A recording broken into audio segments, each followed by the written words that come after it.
So when you're trying to negotiate with somebody to get seller financing, what we're trying to do is see if they may be interested in holding the mortgage. That's really what it comes down to, holding the mortgage.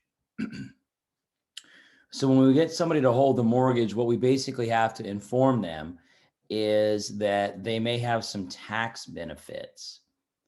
And those tax benefits are probably generally going to be based on capital gains. Now, they will definitely have to talk to their own lawyer, or pardon me, no, of their own accountant to make sure that they do have some capital gains issues. If they're selling the house that they live in, they won't have a capital gains issues. But if they're selling an investment property, then they are definitely going to have some capital gains. And holding the mortgage or doing seller financing will allow them to mitigate or minimize their capital gains. They will also have monthly cash flow. So they'll be getting money over the course of the next, however long the term of the loan is. Generally, what we probably would want to negotiate is a 30-year amortization with a 5-year balloon. What that means is the monthly payment is amortized over 30 years, which lowers the payment for you. It gives them all their cash in 5 years. So that means they won't have as many capital gains taxes because they're going to get some of it paid over time. We like to use the word terms. They're selling it on terms. Now, the other two benefits, multiple benefits actually from the seller's standpoint, is the seller will have no property management or maintenance. So the seller doesn't have to worry about any collecting rent. The seller doesn't have to worry about any maintenance on the property. If the buyer ends up renovating the property, the seller would benefit on that and the fact that the value is increasing on the property. How does that benefit the seller?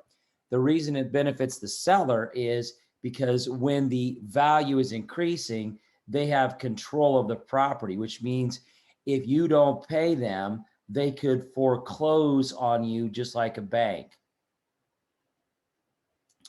So what that does is if the value increases just through sheer appreciation, or if the value is increased by somebody fixing something up, and then the seller takes the property back because the investor or the person that's making the payment on it doesn't pay, they can foreclose on them just like a bank would, and they would have that increased value of the property either through sheer time and of appreciation or the fact that the property was increased or forced appreciation through a renovation of some sort.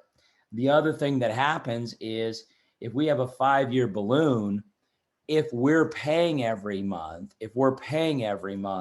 what that does is they're taking those payments every month. And so they can keep all those payments. If they would foreclose on us, they would keep those payments.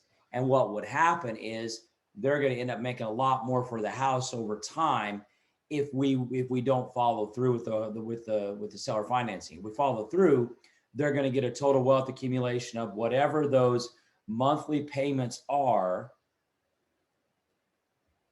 for the term of the loan.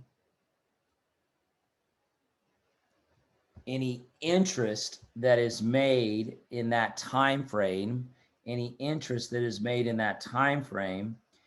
then I think more importantly, what they're going to get is probably closer to their asking price.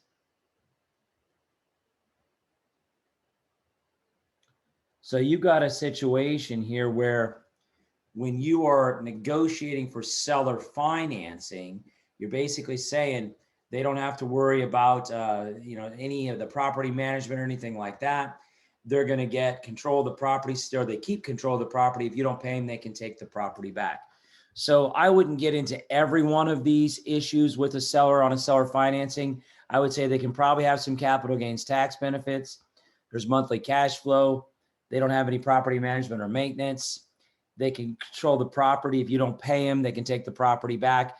and they can probably get closer to their asking price. So this is how I negotiate seller financing with a seller.